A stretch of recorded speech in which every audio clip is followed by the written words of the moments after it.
Forever Dog. Welcome to Forever Dog. You can listen to this podcast ad-free on Forever Dog Plus by signing up at foreverdogpodcasts.com/plus. And make sure to follow us on social at Forever Dog Team and check out all of our podcasts at foreverdogpodcasts.com. Thank you for your support and enjoy the show. Okay, today, Slops, you're in for a real big treat because we have with us, and you, with all of us together, Maureen San Diego on the podcast. All the way from Chicago, and we have a wonderful conversation with her. Something's in the water in Chicago, honey. These drag divas are hopping. I want to move there and start drinking that water. I want to bathe in it. I need to get better at drag. And frankly, we talk about Chicago drag. We talk about abortions. We talk about Drag Queen of the Year and her preparation for it. And Judge Mathis, we talk about musical theater. There's a We lot talk of about good my old conversation. high school. Yeah, it's a really good one. It's going to be a long one, and you're going to love it. You're gonna love it. Seasons of love. I was actually thinking about Rent because her name is Maureen. Maureen. Moo jumped over the moon. All right. Enjoy the And show. you know what? I don't like talking about Idina Menzel.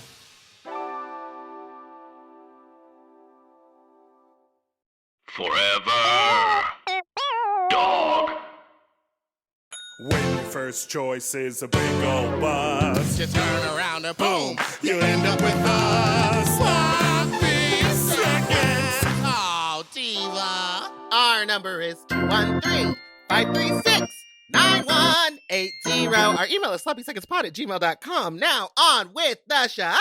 Are you ready for some sloppy seconds, you stupid little fucks, you nasty little fucks, you dirty little fucks, you stupid little fucks?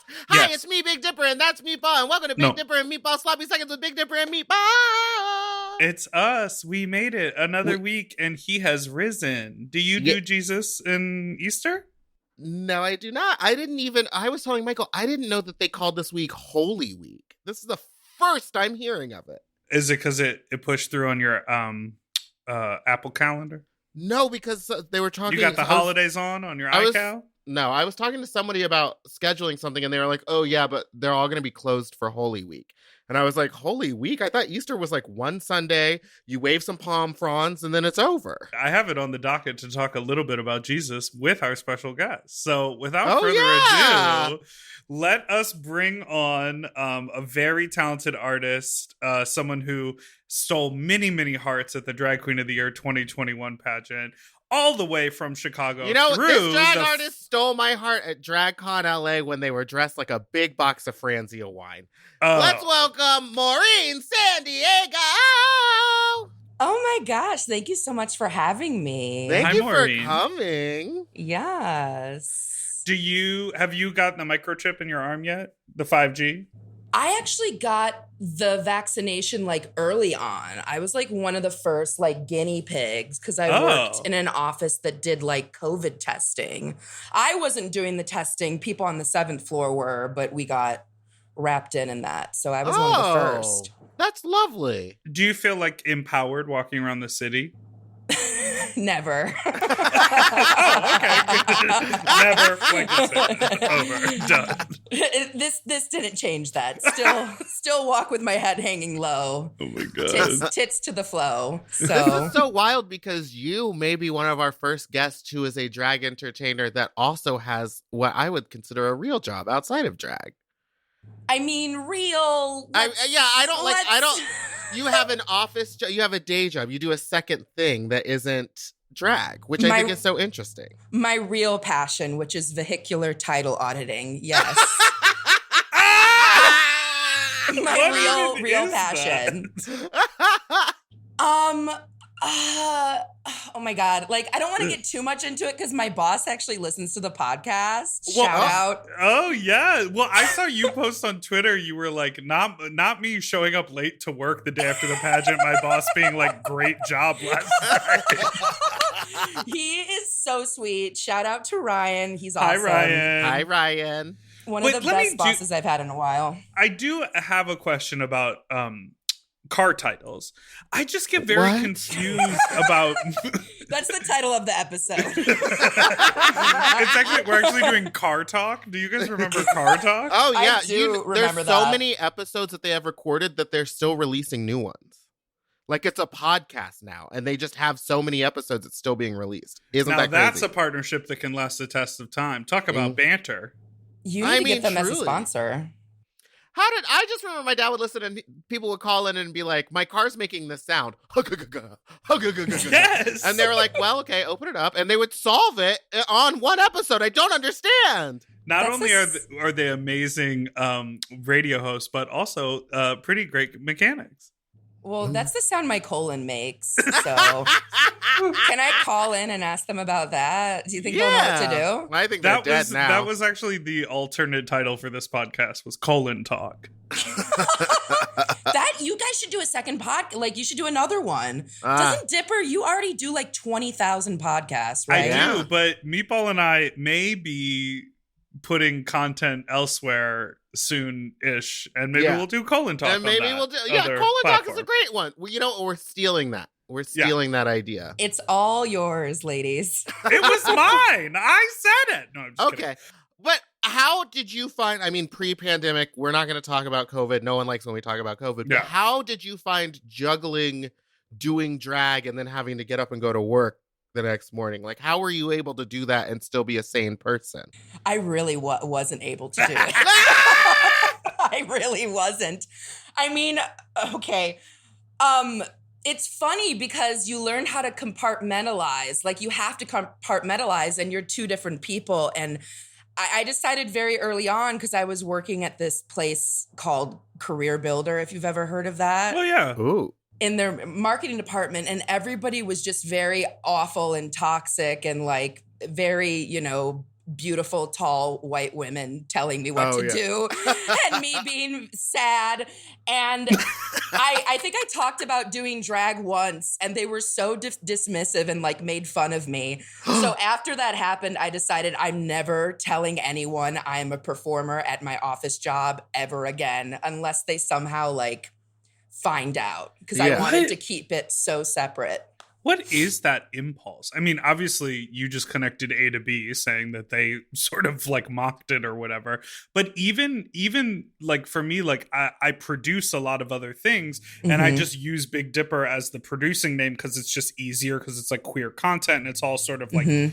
But oftentimes I'm like emailing on behalf of some of our podcast talent. I'm like, hello, booking agent. My name is Big Dipper. We would like to book your person to like, it's like a weird thing to sort of, when you're not specifically in performer mode or up on a stage, it sometimes feels weird to get that attention. Right? Yeah, I don't want that attention, especially if people want to give me an opinion about it. Yeah. Oh. I really did not need any of their opinions at all. Yeah. And sometimes people would find out and want to go to shows, and I'd be like, yeah, I'll tell you about the next one. Like, yeah, totally. Like, I would never end up in inviting them at all. So it's like a fearlessness in front of strangers, right? You mean like telling them about like the persona and the drag, or? Well, the difference between saying, yeah, I do this versus just doing it blindly in front of a group of strangers when someone goes, Maureen San Diego, and then you have the fearlessness up on that stage. Right. It's like performing for your parents. You know what I'm saying? Like, I used to make this joke that was, it's so bad. My parents have never seen me perform as Maureen San Diego ever. I'm sure they've found like videos, but they've never seen it. Is that by your doing or their like disinterest or a little bit of both? Kind of both. They don't understand why they don't understand why it has to be drag. You know what I mean? Like they're like, why can't you just call it something? They're homophobic. But I think you broke it down very easily for Judge Mathis to understand. Was that his name? Oh, God. Was I finishing a different thought, though? Because Judge Mathis is like a whole... Yeah, we'll get into your TV. But I used to say, like, I'd go on stage and I'd be like, tonight is a really special night because my parents are here tonight. And then I'd say, just kidding. Like, they're not. Which is like really sad, but I also thought it was hilarious. I don't need my parents to see me perform to like validate what I'm doing. Like maybe I used to need them to be like proud of me, but I don't. I lost that urge at like age 18 and was like, I don't need it. And Meatball, you don't like it either, right? No, I don't. They don't listen to the podcast. I know that a couple times they've watched a couple of my YouTube videos, and I'll get like it was cute until you started getting dirty, and I would be like, well, that's when it started getting fun for me, right? You know exactly. what I mean? So yeah, I don't like it. They watched me perform once in Houston, and I think that's all they needed to see. Yeah, like my parents like to be supportive as much as they can, but they always like you know, whatever. If I'm like going to perform in a dungeon in you know Denmark for like fisting weekend and I'm the entertainment, they'll be like, tell us about all of the European historical landmarks that Did you get to visited. see a museum? Right. That's what they want to talk about is the travel and like not about the fact that like the creative artistry has led to international bookings. Yeah, I remember when I was on my way to the UK for my first tour over there, or my second tour over there, and I was explaining to my parents like the dates. They were like, so wait, how long are you going to be in each city? Like, what are you going to see? And I was like, oh, I'm in each city for a day. And then I told them, and they were like, that sounds like a lot of work. And I was like, are you just now realizing that this is a lot of work? God. Like, what do you mean? Like, I think they thought I was going on a vacation and doing 1 or 2 shows. And I was like, no, I'm doing 13 consecutive shows with 1 day off. Anyway. It's a lot of work to make all these ass-eating jokes and like show your titties to everyone. Yes. Like, there's not an understanding. Like, they would be really upset if they saw my tits on Instagram, and my grandma saw a picture once of my titties and was just like so appalled. Like, and they're super Catholic too, so they're like so conservative, and I'm just like saying the dirtiest things. Well, I want to ask, because you basically said it earlier when you said, you know, their perspective is like, why is it drag? Like, do you think if you didn't identify what you do as being a drag queen, but you were like, I'm a comedian, or I'm a burlesque performer, or obviously there's no other category for what you do than being a drag queen. Like, you are the epitome of that. But because, and what's the phrase you use? You say you're a female impersonator? Yes, and a fat. A fat, female. Yeah, female impersonator. I identify as fat. So. But I think that's interesting because they, you know, the idea of like, well, obviously you're doing drag, you're checking every single box of what drag entertainment is, but because of like the gender hoopla of it all, it's like, oh, well, can't you say you're just being a comedian? Yeah. Thank you for validating me and my drag, by the way, Dipper. I appreciate that. Oh, sorry. Was that condescending? No. I mean that genuinely. I was like, you were biting me, tearing me down for being... No, I was not being sarcastic. That joke did not land. But you said very nice things, that you tick every box of being a drag queen. Of course you do. It's very nice. Yeah, I don't think they would care if I was like, oh, I'm just a comedian. I think no matter what I said I was, it would more so be the things that I was saying on stage and, you know, not being a good Catholic person. It's about your content. Got it. It's the content, but I feel like it makes it even worse to them that I'm a drag queen, you know? Because it's like, I'm still trying to unpack to like, white gay men with fanny packs across their chest that like what I do is drag, and then having to like do that for my parents is like even like a step higher. Not the fanny pack drag. First of all, it's called a party bag. Just kidding. First of all, it's for my drugs.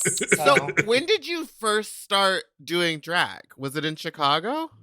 Yeah, it's weird because I had been doing Maureen since I was in college, which was like 2013 was when I graduated and I started doing Maureen, but I probably saw my first drag show when I was 18 and I was always obsessed with the art form of drag.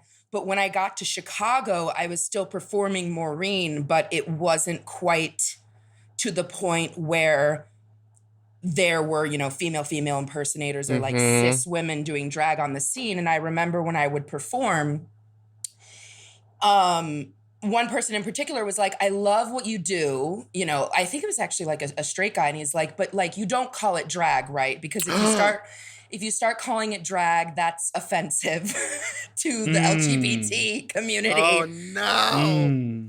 But that was a lot of the rhetoric for real. Like I was kind of within the comedy scene and within the burlesque scene and within like, I was the variety act. You know what I mean? People didn't quite know what to call me. It was just like, okay, Maureen San Diego, this idiot, she can come on stage. But it wasn't it wasn't until and I would Google all the time. I'd be like, are there women that do drag? And then I think there was like one that would pop up all the time that was from San Francisco. And I would like walk down Boys Town and see all the drag posters and be like, I want to do that. I have no idea how to like break in because there wasn't anyone that I guess was my gender identity that did anything similar like yet. Yeah. So that is so wild. That you Googling reminds me of like Googling porn. Like, do people find Bob Hoskins hot? Question mark. Like, I want to, drink his bathwater. Like, is there a place for me in the world? Ask Jeeves. Right. Yeah. So how did you start? How did you start getting booked at the clubs, and how did you start being seen as a drag performer instead of just like a comedian performer lady with a wig? Yeah, it was, well, I think I did my show. I did a show with a drag queen, like for the first time with Lucy Stool, actually. And it was Lucy. She opened so many doors. She really fucking does. Like Lucy, so much of why Chicago has amazing drag has to do with Lucy and her welcoming the weirdos, because she initially was the weirdo with the bearded drag, doing that. And that was not accepted and like tisk at. But Lucy... Tisk. But Lucy was kind of like, yeah, like, you should come around more, like come to Queen. And I just like took that as a wholehearted invitation and I just like dove right in. Yeah. Girl, but that's how it works. That's if what you it show is. up in the gig after someone invites you, or even if you're not invited, and they go like, oh, she's bringing this to the party. I mean, my look at that time was not bringing anything to the party except devastation. But it was something to look at. It was something to look at down in the basement. Mama.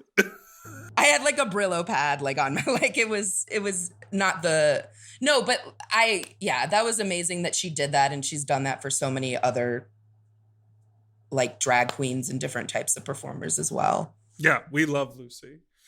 We're going to take a quick break. And when we come back, we want to talk about your criminal court case. We'll be right back. Okay. You stole, mama.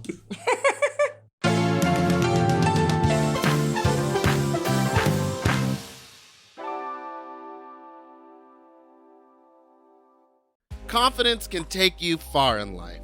It can also help in the bedroom, especially when it comes time to perform. And I'm not talking about singing riffs. Right. We're talking about erections. Oh. That's where Blue Chew comes in. Blue Chew is a unique online service that delivers the same active ingredients as Viagra and Cialis, but in a chewable tablet form and at a fraction of the cost. You can take them anytime, day or night, so you can plan ahead or just be ready whenever things are about to pop off. Ooh, yes. The process is simple. Sign up at BlueChew.com, consult with one of their licensed medical providers, and once you're approved, you'll receive your prescription within days. No visits to the doctor's office, no awkward conversations, and no waiting in line at the pharmacy because it's all done online. Have you used your Blue Chew? I have, and for me, I gotta tell you... What did it do to your dick? Initially, I was a little apprehensive because I was like, I don't want to, in movies when people like pop a pill and then they're like, oh, I have this boner for 24 hours. What do I do? Right. And after I tried Blue Chew, I was like, oh, I get it. It just means you're more ready. Yeah. Like there's just a little more concentration and flow and focus in around the erection. Blue Chew's tablets are made in the USA and prepared and shipped directly to your door in a discreet little package. So, if you could benefit from extra confidence when it's time to perform, and by that we mean your dick getting hard for erections, Blue Chew can help. And we've got a special deal for our listeners. Try Blue Chew free when you use our promo code SLOPPY at checkout. Just pay $5 for shipping. That's bluechew.com, blue like the color, chew like num num num, promo code SLOPPY to receive your first month free. Visit bluechew.com for more details and important safety information. We thank Blue Chew for sponsoring this pod. We thank them. Thank you so much, Blue Chew, for sponsoring this podcast. If you've been listening to Sloppy Seconds for a while, you've probably heard us talk about our Helix mattresses, which we love. You know, that good Helix Plus mattress we both use because of our fatness. Well, guess what? Helix has left the bedroom, expanded, and started making sofas. They just launched a new company called Allform, and they are already making the best sofas in the game. So what makes an Allform sofa really cool? You can customize a sofa. You can pick your fabric, and it's spill, stain, and scratch resistant. Yeah, they've got armchairs and love seats, and they build all the way up to an 8-seat sectional. You can always start small and then buy more seats later if you want to add on. So your Allform sofa can grow and change with you when you move. Allform sofas are also delivered directly to your home with fast, free shipping. In the past, if you wanted to order a sofa, it could take weeks or even months to arrive, and you would need someone to come assemble it in your home. Allform takes no time to arrive in the mail, and you can assemble it yourself in a few minutes. No tools needed. So you have a chaise? I got the chaise lounge. And how'd you put it together? It took me less than 5 minutes, maybe. I don't know. It was wild. It just came in 2 boxes. I opened it up. It has all these cute little dials that you screw in. Yeah, it's so like I knobs, can make it an so you don't need a armchair tool. or it's a chaise, and I can use it as an ottoman. I can do whatever I want with it. Currently, it is a chaise. A chaise. Also, it came so quickly from the time I ordered it. I know we've talked about this, but downstairs we got a sofa and it took them 8 weeks. It took 2 months after we bought it to have it brought and delivered, and then they had to literally bring it into my house. This was so easy because it literally came to my front door. I carried it upstairs, I put it together, and I was in a chair. No wait at all. Bippity boppity Bobbity boo. And check this out. You can get 100 days to decide if you want to keep it. That's more than 3 months to try it out. And if you don't love it, they pick it up for free and give you a full refund. They even offer forever warranty. Literally forever. Girl, finally we get the comfort of our Helix mattresses in our living rooms. To find your perfect sofa, check out allform.com/sloppy. That's right. It's ALLFORM.com/sloppy. And Allform is offering 20% off all orders for our listeners at allform.com/sloppy. Oh, you're sitting in the chaise right now. Yeah, look at me kicking it back.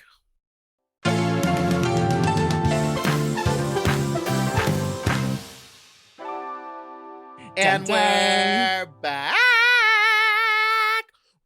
So you were just recently on Judge Mathis. Yes. Well, Can you tell us how that all came around and what that experience was like? Because it looked insane. It was one of the, I had never felt more so like I was living in a simulation than that moment. Brianna called me up, I think it was the beginning of the pandemic, and she was like, listen, would you ever go on the Judge Mathis show with me? Can I sue you or whatever? I guess talking about the legality of it gets a little tricky because I don't want them to sue me for No, literally everyone knows it's casting. It's fake, right? Yes. But half real. The world knows this. She can't say. She can't. Okay, say. that's fine. I don't know. Like maybe I'm too paranoid about it. I but do know that some like the judgments are real, and I do know like stories of other people that actually have gone in with real court cases and they're leaving it up to God. But like, there's also the same effect where it's like sometimes it's just TV for fun. the court, but they physically like they filed the case at like small, like whatever, Small Yeah. claims court. Okay. small claims court. So it is like a real case. But Brianna reached out to me and she was just like, do you want to go on Judge Mathis with me? And I was like, oh, okay, sure, Brianna, we're going to go on Judge Mathis. Like, yeah, right. Like, that's not going to actually happen. And I just kind of like it went away from my brain. And then another day she called me and she was like, hey, the casting director or the producer wants to talk to you about like our case. So we had to like kind of like go back and forth and figure out, you know, why Brianna would sue me. You owe her because it's real. Wait, so it ended up that you took her job or something. What did you end up getting sued for? So essentially, I was booking my friend's wedding and she really wanted a drag queen to like host the cocktail hour. So I had heard of Brianna, and when she showed up, she like didn't look like her Instagram pictures. And she showed up like 2 hours late. So I didn't pay her, like I didn't pay her because she was just a mess, basically, was the case. Wow. Yeah. And Brianna was like, she was like, no, like it was because I wasn't given transportation. I mean, I think you can find, it's not on YouTube anymore, but the interesting thing was they knew I did drag and they wanted me to talk about it. And I was in the waiting room waiting to go on for the show.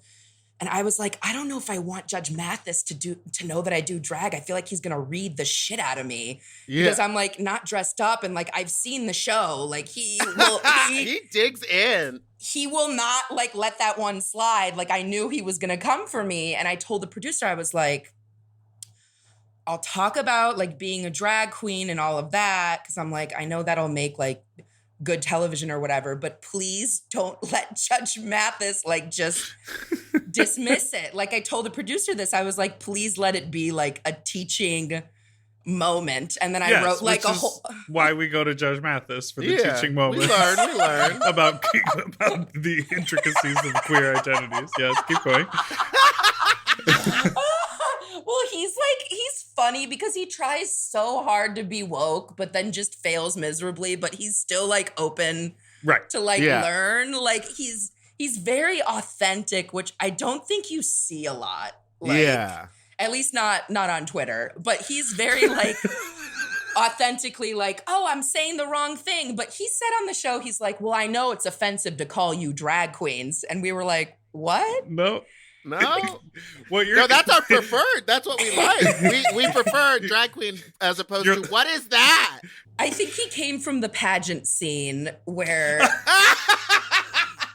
like, I swear to God, because he was like, well, the female superstars that I know, they're offended by being called a drag queen. They prefer female impersonator. And I'm like, what? Like, what in the Miss Continental? But that was like very much. Judge Mathis out at Clark's Diner at 2 a.m. with Sasha Colby and fucking Roxy Andrews after the page. I wouldn't be surprised. Oh, speaking of pageants. Yeah. We have a little competitor, Miss Mama, Miss Ma'am, Miss Ma'am. Yeah. What was it like preparing for Drag Queen of the Year? Terrifying. Why? Well, I'll tell you, it's like not only like to me, I perform live, and that of course is like the preferred medium and like what I feel the most comfortable with. Mm-hmm. And it's like not only are you not going to perform live, but you're going to be like Martin Scorsese and have to make like 3 movies, like and do all of that. And I didn't know if I could pull it off. Because it also felt like a debut for me too. Like I wanted it to be like my best work. But like that like saboteur like gets in your head and it's just, you know, can I really express like what my drag is all about through like a digital format. And how did you Because feel about what you put together? Because it was fucking great. I loved it. Thank you. I felt really good. Like, I honestly, after I was done and sent them in, which was like a whole other thing because we were literally editing up until like the last like Of course. like 10 minutes before they were due. And I knew I had given everything. Like, I had put every thought I could have put into it. Like, like literally it was the first time in my life where it was just like, I gave it 110%. You know what I mean? Yeah. So it like pushes you and you grow from that no matter what, if you win, lose, or Well, speaking of winning, I mean, you won a You won category, the which category is of, fantastic. The interview. which was the category I was also the most scared for because I was like, is my Wi-Fi gonna like cut out? Like what? Like, I'm like, you're great at talking. You're very funny. but I was like, is my Wi-Fi gonna? But it's, yeah, no, but once it was happening, it was like that part of my brain like clicked on and I was like, oh, it's fucking on. I had also seen everybody else's Q&As, which were good, but I was like, no, they were all good. But I was like, I'm gonna make it something different and like more so be in character. Yes. Well, so Which- speaking of character, you talked about becoming Maureen San Diego. What is like one of the, because so I'll speak for Meatball. Meatball, one of the very iconic Meatball numbers is the McDonald's number. You had like multiple versions of the McDonald's look. Everyone knew you would throw out hamburgers. You would do the mix. People stole the mix from you. It became like sort of a, wait, did you invent Tina Burner with that McDonald's look? No, I did. I gave birth to Tina Burner. So my question to you is, what was like the first number that you were like, this is like peak Maureen San Diego, and what was that, and do you still do it? I don't still do it, but I did come on stage. Like, one of my big entrances was in a recycling bin. Like, it was like it was a Chicago trash can that I stole, basically. And I was like, I want to make like a big entrance for this show, but I don't know how to do it. And I saw a trash can and I'm like, oh, that's me. Like, I'll just pop out of it and I'll step on stage like it's the most glamorous like fucking thing ever. I also Isn't there a video of this? I feel like I've seen this. Yeah, there's several. It was probably like 2016 or something like that. Yeah. But I don't know. I also thought, I'm like, well, that's my comedy. You take something, like you take like a pile of like your shit, like all of the refuse, and you like plant a seed. Because usually that horrible stuff that happens to you is really fertile. So you plant a seed in it and then hopefully it grows into something. Like at least interesting looking, So I love that. Although it got to be a pain in the ass to take a trash can everywhere. Did you put all your drag inside of it and take it with you? Was it like the suitcase? I wish I was that. It was really too filthy to like put anything inside it. Like, it was except for your body, human body. Like, I care more about my glamorous costumes than my actual human skin. No, but yeah. Well, I'd try not to touch the sides, but if you drop something too far down, like, you would not be. There were tips in the bottom of it. Like, that just never came out. That just like got like attached to the can. Oh, God. Oh no. See, I was assuming you like found a clean one or a recycling can or something like that. You're really dedicated. You are drag. You are. DRAG, trash drag. Let's talk about Jesus. Let's talk about yes, Jesus in the toilet. That was literally the funniest thing. I love that number because we're talking about your Drag Queen of the Year performance piece, which was you singing a song about, was it about abortion rights? Yeah. Yes. And then you put baby Jesus down the toilet and you flushed him. How did you come up with that? Well, I mean, I had an abortion a couple of years ago. Woo! So it was kind of like very cathartic for me, at least, to like do a number that was kind of about that, but like make it funny. I was kind of like, how do I make abortion funny, like, and like get that message across? You're like, play the guitar with my labia. Yeah, exactly. And it's funny that you say, because I didn't even get the symbolism that he looked like Jesus. That was completely that was just the person that I wanted to cast as like my son in a different dimension, and he just happened to have like a big beard, so I didn't even like get it was that. very We were over here being me. like, there goes Jesus. I was bye-bye. like, layers on layers. This is Layers deep. Judge Mathis couldn't even figure out. You know what I mean? He would try. He would definitely try. But the initial idea for like the sketch was like, I have like a lot of lucid dreams. And I had a lucid dream once that someone from like a different dimension visited me, and it was my abortion. Like if they had lived in like wow. in like a different dimension where like you couldn't get one, and it turned out he was like a flat earther and like a terrible human being. So I was like, that's amazing. I feel like so That's many so people funny. have this sort of like opposite dream of like, there's so much guilt involved with having an abortion that like, it's like, oh, he, you know, like the child would have been the next president or would have whatever, you know, it's like put all this like dumb guilt on yourself. And I love that in your version of the lucid dream, your experience, you're like, no, he was an asshole.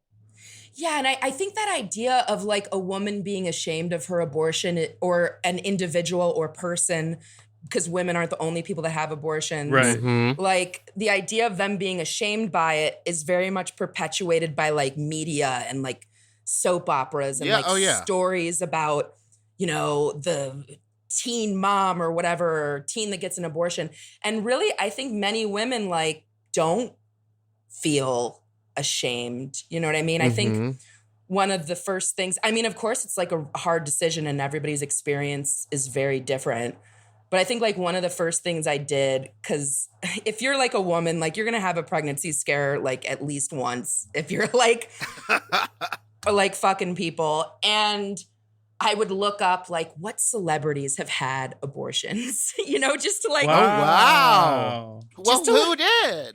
Stevie Nicks, you know, there's a lot. Like I'm actually Busy sure a Phillips. lot more of them have and just aren't open about it because they don't want the stigma that comes along with it, which is so dumb.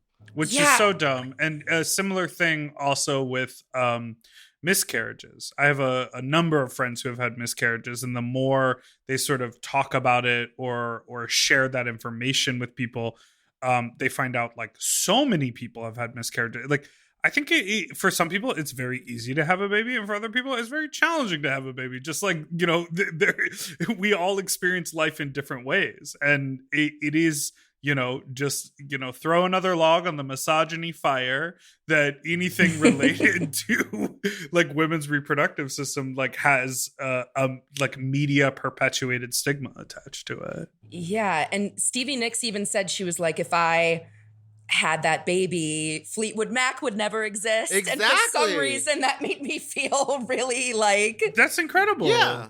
That's Did really you- empowering. Yeah. I don't want to ask too many questions, but you said that your family is super religious. Did Mhm. did you tell them, and was there like any issues with that? well, they listen to the podcast. So no, I'm kidding. Your Hello, mom- Mr. and Mrs. San Diego. I'm just kidding. No, I did not tell them. I think there's like an additional stigma with being Catholic. I went to Catholic Mhm. school for Oh God.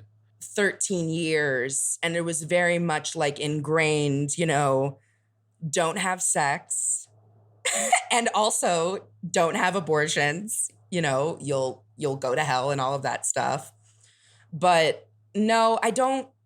I mean, it's honestly none of anyone's business, but I do like talking about it because when I was going through it, I was like, I wish I could talk to someone Yeah. that Right. had one, and like, I want more people to talk about it because a lot of laws right now. I mean, in Alabama, it's essentially illegal to get an abortion. And, you know, it's something that I think people forget about it sometimes, but it's not just a woman's issue. It's like an everyone issue. 100%.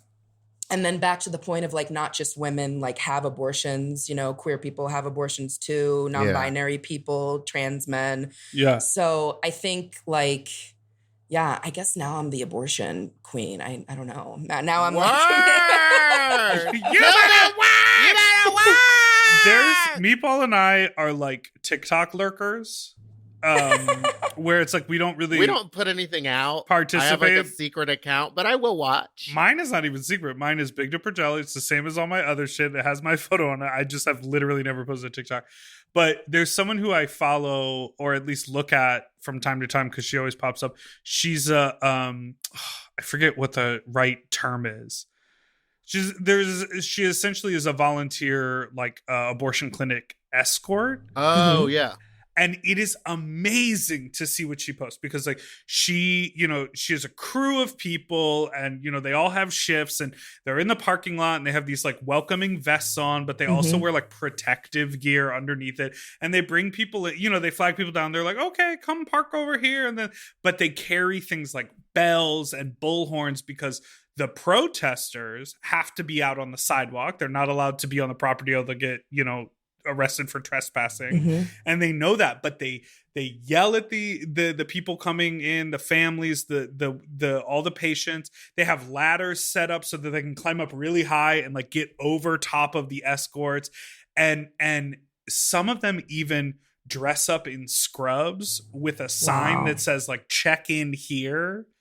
And they try to get them before they turn into the parking lot and like send them somewhere else. It is so fucked. And then she on her TikTok, she just does really simple things where she like walks up and she goes like, hey, do you believe in the death penalty? And they're like, of course. And then she's like, okay, like what are you doing? Yeah, what is happening? You know, they're like no embryo should ever be destroyed. And they're like, okay, so what about IVF clinics that are just literally full of completely fertilized embryos sitting there? Why are you not protesting there? So to me, the whole issue, the amount of people who just have a block in their brain where they just don't understand like empathy and the human experience is wild to me. Yeah, and I'm sure the amount of like Republican men who have, you know, got their mistresses pregnant and, you know, have paid for their abortions. And then also there are clinics that are fake women's clinics that will bring women in, pretend that they offer abortions, and then basically elongate the process even more for these women and put them through this trauma of like making them watch these like horribly misrepresented like videos of like how abortion works. And in Missouri, currently, there's only one abortion clinic in the entire state. Like, it's just, oh my God. It's just crazy. I think sometimes, you know, a lot of artists, like they live in, you know, urban areas and cities where it's something that's so, it's easier to access, you know what I mean? So it's like, it's not in the front of your mind that like this is happening. But I even feel like, I actually just watched an episode of Seinfeld where, have you seen the one where Elaine goes into that restaurant and she finds out the guy isn't pro-choice and like all of the women like leave the restaurant? I think so. But it was like a real thing that people, I feel like, talked about. I don't know if it's just me, but I feel like people talked about it a lot more like in the 90s. And yeah, I feel like it was something that was mentioned a lot more back then. Well, there's that movie on HBO Max about the high school students that one finds out she's pregnant. She goes like all the way to New York or something. She goes to New Mexico. They have to go to Albuquerque because they're like they might be in Texas or somewhere else, but it's like the only place she can go as a 17-year-old and get an abortion. And so they drive like 10 hours or whatever it is. It was a great movie, but it's a comedy, right? Yeah, it was such but it was what I was going to say. I know you were trying to like make a joke, but what I was going to say, it was like a lighthearted, friendly comedy that was sort of couched in this really serious sort of idea, but I thought it did such a great job at like destigmatizing and just being like, oh, this is something we have to do. Now the biggest issue is how are we going to pay for it and how are we going to drive somewhere? And on top of that, it highlighted the whole thing about access and, you know, availability. Yeah. I love that it put like a different lens on it instead of like the usual like depressing like this Girl. is Yeah. What's it called? All right. Whatever. Let's take a break. Well, let's take a break and then you can Unpregnant. come That's what find it's it. called. It's called Unpregnant. The Unbreakable Kimmy Schmidt. Yes, Yeah. that's the name of the abortion Ooh, film. what happened to that show? It got so bad. Okay, after the break.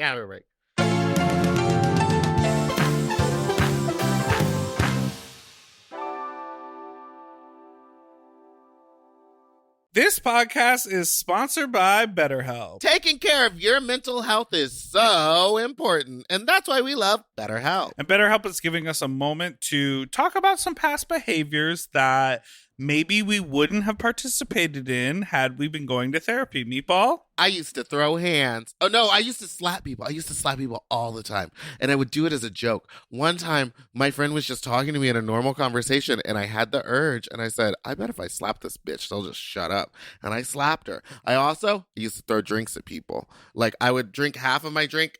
My friends, they wouldn't even do anything. I would just be there, and I'd be like, this'll stir the pot, and I'd throw a drink in their face. Well, these all sound like things you could be talking to a therapist about. I mean, I go to my therapy sessions, but girl, it might be time for you to sign up. BetterHelp will match you with your own licensed professional therapist. And if you're not a match, you can easily switch it up. That's right. On their site, you can message with your counselor whenever you like, as well as set up weekly sessions to phone or video chat. And remember, BetterHelp is more affordable than traditional offline counseling, and they also have financial aid available. So if you're looking to talk to someone or you've been meaning to find a counseling service, now is the perfect time to take advantage of our special. I've been using BetterHelp for a couple months now, and it's really amazing to have someone who every week I speak to. If I have an issue like over the weekend, I can always send my therapist a message. They communicate back to me, and it feels like something really great to do for myself to better my life, which is the whole point. You can get 10% off your first month at betterhelp.com/sloppy. That's betterhelp.com/sloppy for 10% off your first month. betterhelp.com/sloppy. Professional counseling done online in the comfort and safety of your own home.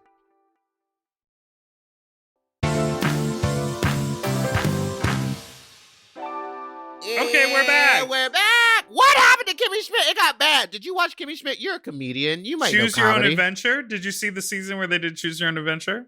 I stopped watching like halfway through the second season. I don't know. It just got to Something- be the same thing over and over again. But Yeah. I love Titus. I will always Mm-hmm, carry a torch for Titus. He needs his own, like, when that was at its height, I was like, all right, now it's time for his story. Now it's time to see him younger. It's time to, like, get into that character. Did you?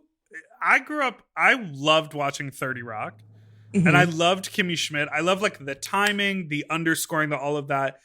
But I have recently rewatched some 30 Rock, and this was so it's also very bad. true on Kimmy Schmidt.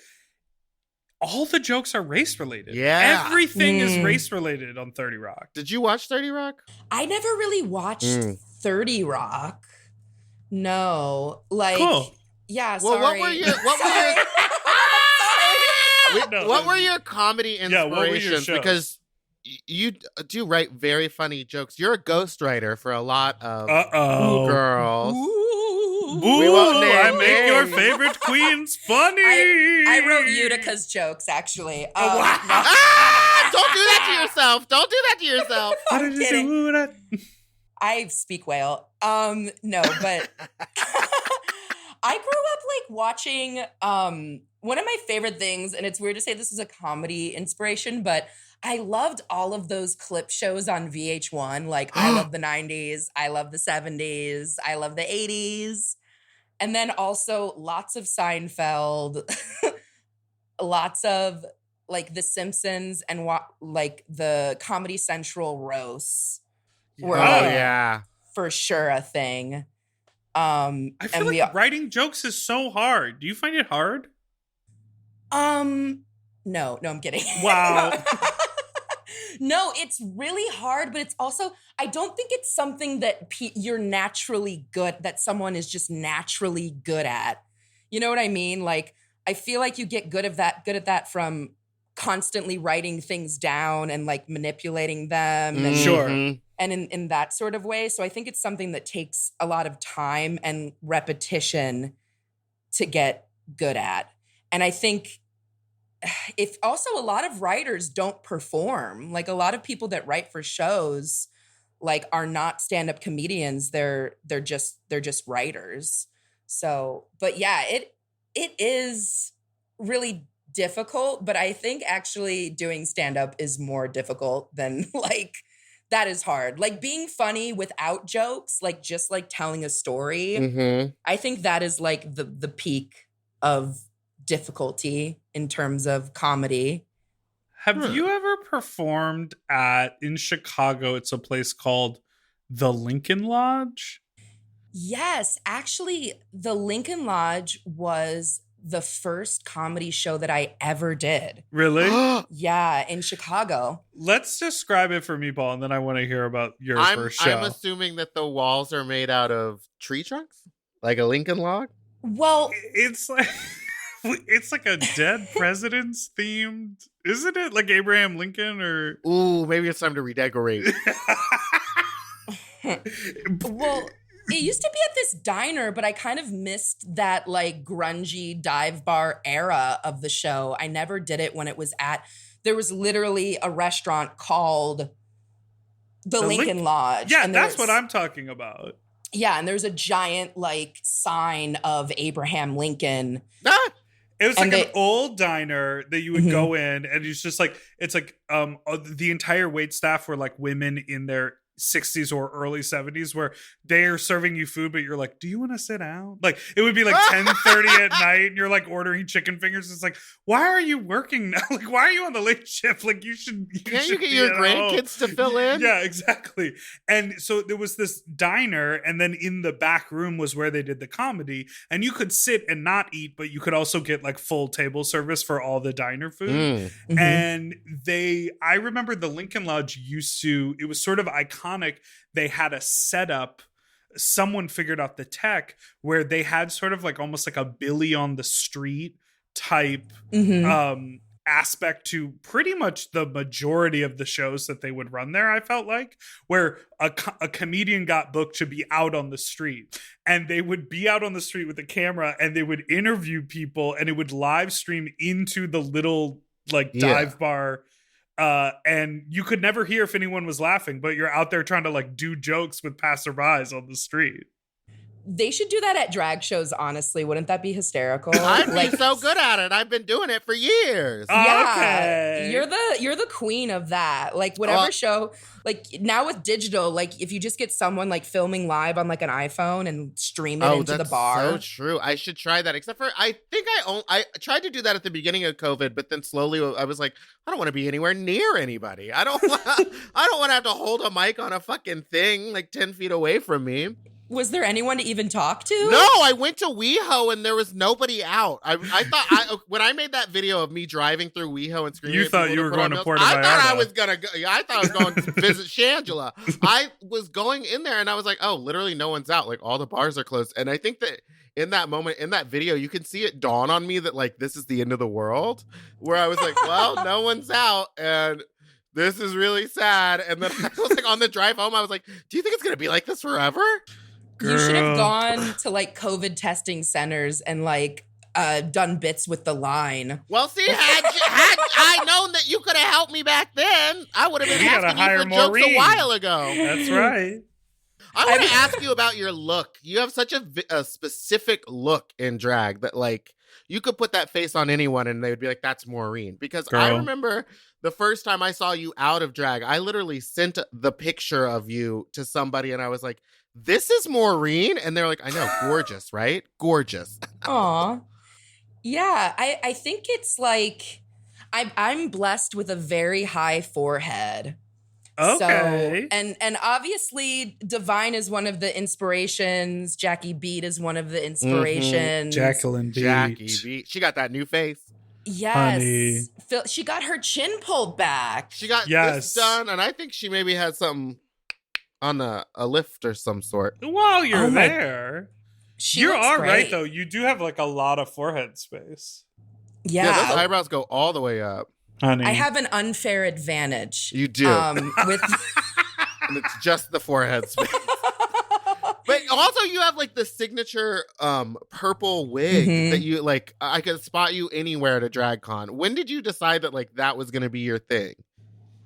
I don't know. I mean, I was like kind of obsessed with Dame Edna before like she became Turned out to be awful. a fucking transphobe, but I really did like love the idea of yes, same color hair always. Mhm, Like for the mhm. most part, unless I'm doing like if I'm dressing up as Gordon Ramsay or something silly, like I've deviated from that like a little, but I love that like branding and the big glasses and like to me, I guess the biggest inspiration for the look was Phyllis Diller because she always it was very Oh. it was very formulaic. It was always the glittery house dress, same wig, gloves, the cigarette holder. And like the reason she had to dress like that is because as you know, one of the first female stand-up comedians, you had to look like a joke in order to tell jokes. Mm. You know, you had to be like a non-threatening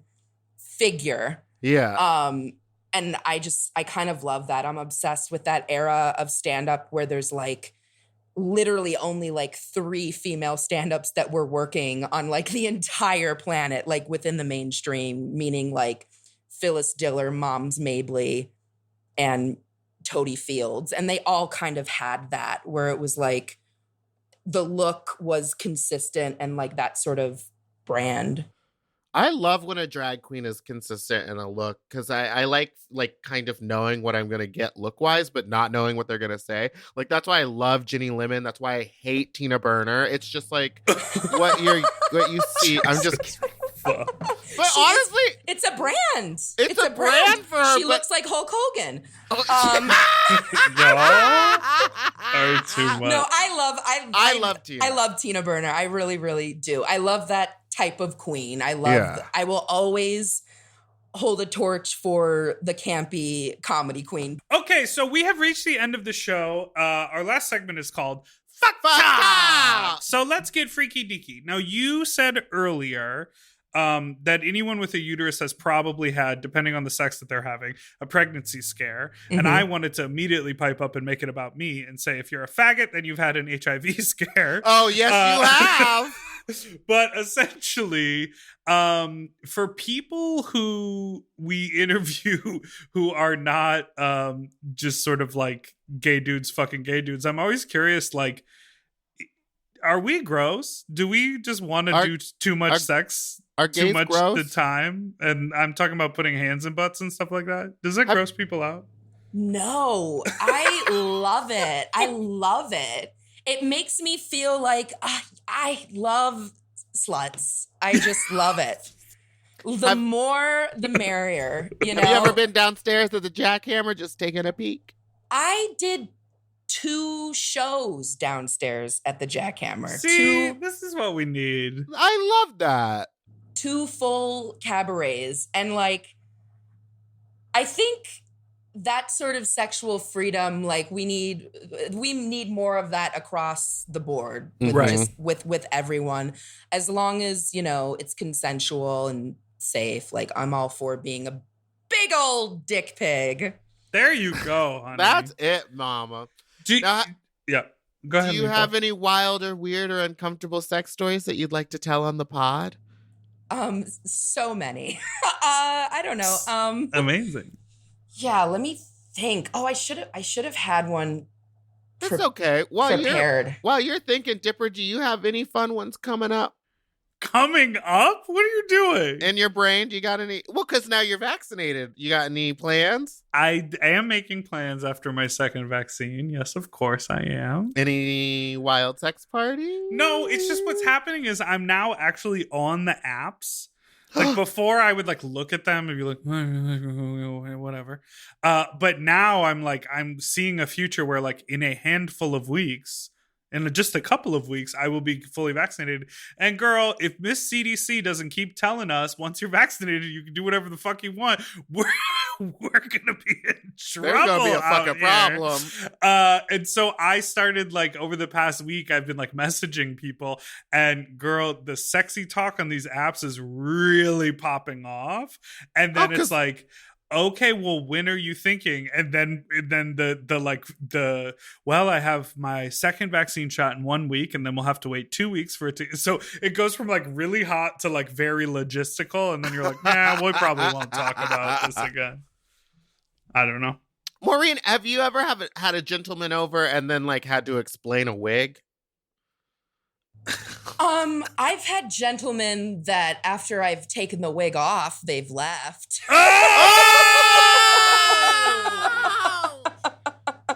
Oh no! But why? Why would they leave? They're into that purple people eater. That's what they're looking for. I guess that's what they wanted. That's how Jackie Beat gets it. I mean, I've kept it on in cases too. Like, I don't even know if it's like, it doesn't even have anything to do with the genitalia. I think certain people just like fucking a clown, I guess. Like, I don't know. You know what I mean? That's so funny. I have heard that to be true. This one guy, I was like, okay, because we had some wine, we did some blow. And I was like, okay, I'm gonna go get ready. I'm gonna take all like my makeup off and my wig off. And he's like, okay. And he's waiting in my living room. And I go to the bathroom and I take everything off and I come out and he's like, yeah, I gotta go. But prior to that, it was clear there was going to be sex. Yeah, we had been like making out and stuff. And then he was like, yeah, I mean, I don't know. He could have just been really like, maybe he was too drunk or it was the wig. It was the wig. It was the Mama. wig. It The was purple the wig. wig. One time after a night of being in drag, I had taken my makeup off, but we had all still gone out and partied. And I went back to this man's house and I was like, I'm going to take a shower before we do this. And he goes, no, don't. And I was like, but everything smells like I was like in Pat's, like it's really gross. And he's like, yeah, no, don't. It's fine. And I was like, for me to enjoy what's going to happen, not fine. I'm taking a shower. It's going to be a 15-minute shower. It's going to be a deep scrub down there. To me, I didn't realize that like a lot of people really just like the stank of it all too. Yeah. Like, had he smelled you before that moment? Yeah, we had made out. So I had done a show and I took my makeup off in the basement in your city. And then we had gone to the Jackhammer and went and I ate fried chicken upstairs and then went downstairs and watched people have sex. And then we went back to his house and he wanted me to not shower. And I said, I'm going to watch this bussy. Ooh. Yeah, because some people do have like a good stink though. I'm not saying like gross. This is no good over here. It was like post-pad. Like all not night that. sweating, being corseted. Like I still think I had like the runs in my body, from like wearing the corset tight. Yeah. Whenever it gets like that, I always think to myself like, you may like the scent. Like you're not gonna like the flavor. Listen. You may be wired in a way where this funk really gets you going, but Diva, you could get sick if you lick up in here. Yeah, you could get Giardia. Bacteria, Giardia, shit like that. I'm not that dirty down there. Honey, jock itch in your mouth? What if they want to suck on your toes and you got athlete's foot that week? He could get a wart on his tongue. Yeah, you asked. No. Well, aren't some people into like dick cheese too? Yes. Like, do they eat it? Do they fry them like cheese curds? They put it on a Ritz cracker. The worst of all crackers. Yeah, like brie. Okay.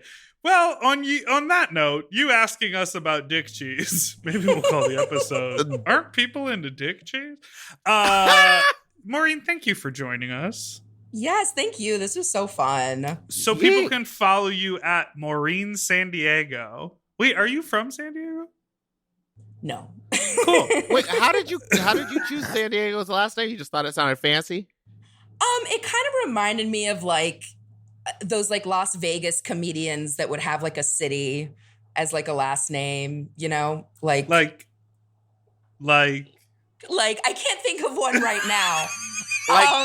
Like Maureen San Diego. David Chicago.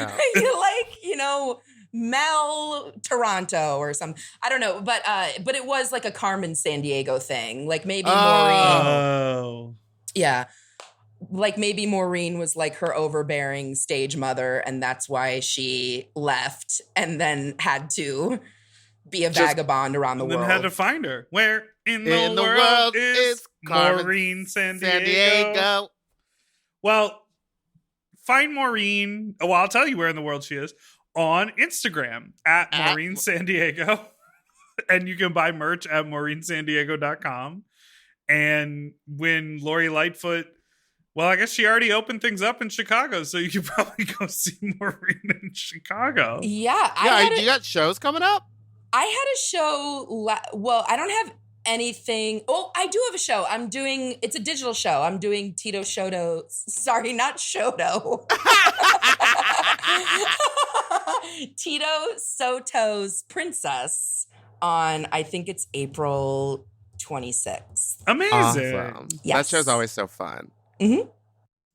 Well, we did it, Meatball. Thanks so much for Thanks so listening much to for Sloppy listening to Seconds. Sloppy You can follow us on Instagram at Sloppy Pod. Send You us can an send us an email email at sloppysecondspod@gmail.com or call in with your fuck talk story too. 213-536-9180. You can follow Big Dipper Jelly and Spiciest Meatball on Instagram or Fat Drag Meatball on Twitter. And don't forget to subscribe so you don't ever miss an episode, which come out every Tuesday and Friday.